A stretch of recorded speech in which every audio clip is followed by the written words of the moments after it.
যেকোনো উৎসবের প্রতিটি খাবারের পরতে পরতে মিশে থাকে ঐতিহ্যের রং আর ভালোবাসার উষ্ণতা। চীনের বিভিন্ন প্রদেশে এবারের উৎসবকে ঘিরে নানা আয়োজন নিয়ে থাকছে এবারের প্রতিবেদন। চীনের সবচেয়ে প্রিয় ঐতিহ্যবাহী উৎসবগুলোর মধ্যে দ্বিতীয় গুরুত্বপূর্ণ এই মিড অটাম ফেস্টিভ্যাল এবার উদযাপিত হয়েছে গত সোমবার। এই দিনে চীনের অসংখ্য পরিবার একত্রিত হয়, ভাগাভাগি করে নেয় ঐতিহ্যবাহী খাবার, আনন্দ আর মিলনের মুহূর্ত। পূর্ব চীনের চিয়াংশু প্রদেশের চাংচিয়াকাং শহরে রেস্তোরাঁগুলো সাজানো হয় মৌসুমি বিশেষ খাবারে, যেমন ওসমান্তাস ফুলের সুবাসে রান্না করা তাজা ইউরিয়েল বীজ।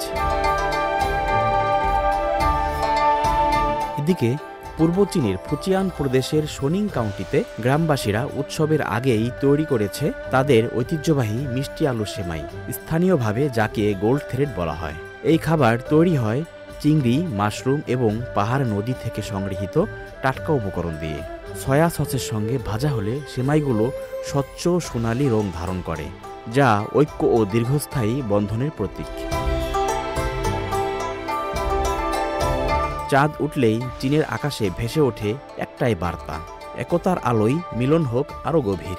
মিড অটাম ফেস্টিভ্যাল তাই শুধু উৎসব নয়, চীনা সংস্কৃতির এক উজ্জ্বল প্রতীক, যা পরিবার, ঐতিহ্য আর ভালোবাসাকে এক সুতোয় গেঁথে রাখে।